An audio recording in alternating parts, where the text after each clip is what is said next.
Welcome to week 5 of our advocacy journey. I'm Peyton, and today marks an exciting transition as we move from planning to action. This is where your ideas begin to create real change, and we'll navigate this process together with care and intention.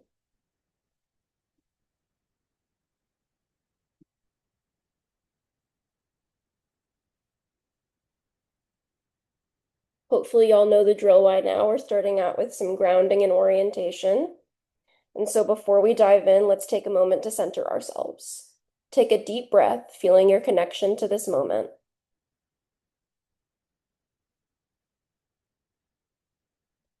Acknowledge that taking action may bring up some various emotions, maybe during this session or even after, and that's all totally okay and normal. Remember that you determine your pace and level of engagement. Particularly on this online series, you can pause at any time and give yourself the break and rest that you need. Know that adaptability is strength, not failure. Today is about starting where you are with what you have. Status check-in. Let's begin by understanding where each project stands. As we do this check-in, share only what feels comfortable. Listen with care to others' experiences. Focus on learning, not judgment, and recognize that each advocacy journey is unique. Remember that being at different stages is completely normal and even expected. If you're completing this series by yourself, check in with a friend or a family member and ask them for feedback. Collaborative problem solving. Now let's address the challenges that have emerged. Identify obstacles with curiosity rather than frustration. Obstacles are bound to happen. Share collective wisdom and resources. Consider multiple perspectives. Honor innovative solutions from lived experience. And now I'm going to take you through a step-by-step troubleshooting process. So first, collect relevant information. Second, clearly define the problem. What exactly is going on? Identify the most likely cause. So that's the why. Develop an action plan and test potential solutions. Maybe you need to change the wording on a survey, or maybe you need better community resources in order to really get on the ground running with an idea. Apply the chosen solution. Evaluate its outcomes, and document the entire troubleshooting process.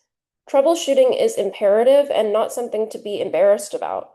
And so it's really good to have a documentation of exactly what went wrong in case other people join your project later on. Taking your first steps and rolling out the project. Taking that first step can feel both exciting and a little bit nerve-wracking. Here are some approaches to consider. Start with strength-based actions. Begin with what feels most manageable. Use existing community connections. Build on established skills, and celebrate small movements forward. Make sure to also document mindfully. Choose documentation methods that work for you. Capture both challenges and successes.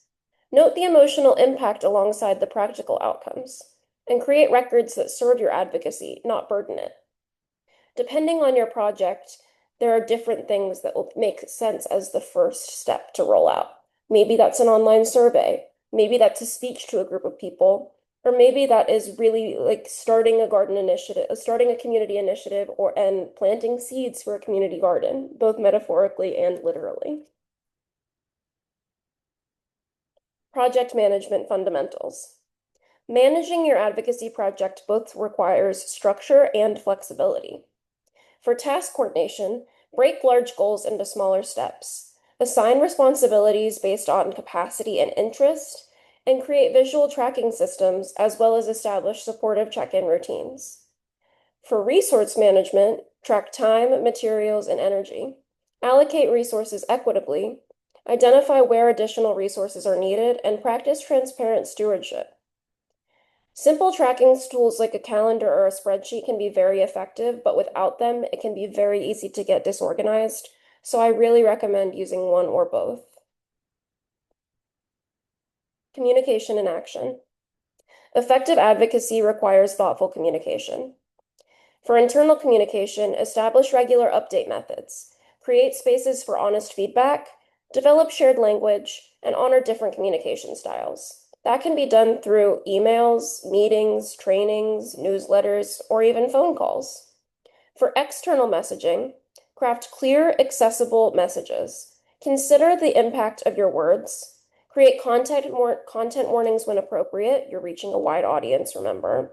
And amplify diverse voices within your cause. And that can be done through advertising, news releases, conferences, speaking engagements, etc. There are some things that can be effective for both internal and external communications, and that includes website updates or just creating a website at all, social media, flyers, events, and photography. Adaptability in practice. One of the most important skills in advocacy is adaptability. When to adjust.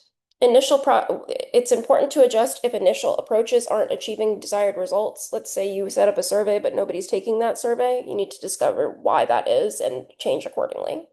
New information becomes available. Maybe there was an old data set that you were using and new data has come out. It's totally okay to shift and use that new data. A community needs a shift, team capacity changes, or emotional impact requires recalibration. Ways in which you can adapt to those things is to return to your core values and goals. So really get down to the meat and potatoes of what you're doing and really ask yourself, what exactly is it at the heart of this project? Gather input from those that are the most effective, make incremental changes, communicate adjustments clearly, and view adaptation as wisdom, not weakness. That one is really, really important. Okay, learning from initial results. As first results emerge, approach them with curiosity.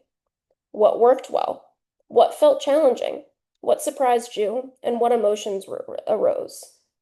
For meaningful measurement, look beyond numbers to impact stories. Consider both intended and unintended effects. That can be good and bad. Recognize that some impacts take time to emerge. So nothing happens overnight, especially not advocacy. And value quality of engagement over quantity. If 3 people really engaged in a survey that you sent out, that is fantastic.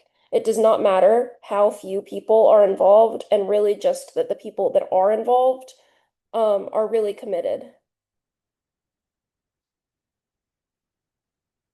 For next steps, it's important to consider, what did you learn from initial actions? What adjustments would increase impact?